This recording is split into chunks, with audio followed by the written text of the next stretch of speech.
নমস্কার বন্ধুরা, আজকে আমি আমার একটা রেসিপি তোমাদের সঙ্গে শেয়ার করছি। জানি না কার কেমন লাগবে, তবুও আমি আমার মতো করে শেয়ার করছি। পাবদা মাছের ঝাল। তার জন্য আমি মাছটাকে ভালো করে ধুয়ে পরিষ্কার করে নিলাম।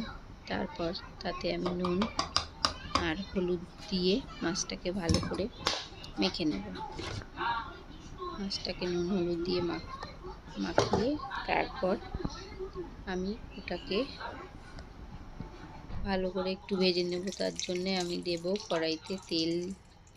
কড়াইটা গরম হয়ে গেলে তেল দিয়ে তারপর তাতে আমি দিয়ে দেব মাছ। পাবদা মাছটা ভীষণ তেলের মধ্যে দিলে একটু ফোটে। আমি সেখানে একটু ঢেকে হালকা করে ঢেকে দিয়েছি যাতে গায়ে ছিটে না লাগে। মাছটা এপাশ ওপাশ করে ভালো করে ভেজে নিয়ে তারপর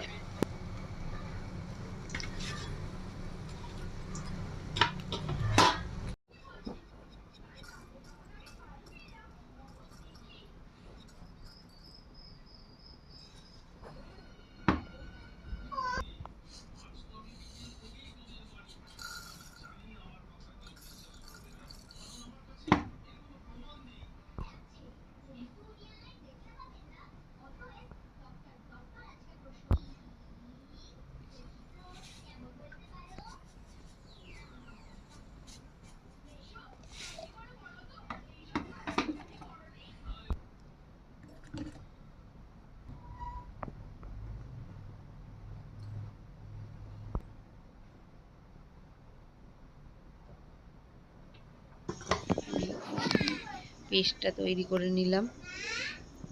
যাই হোক, আমার পেস্ট তৈরি।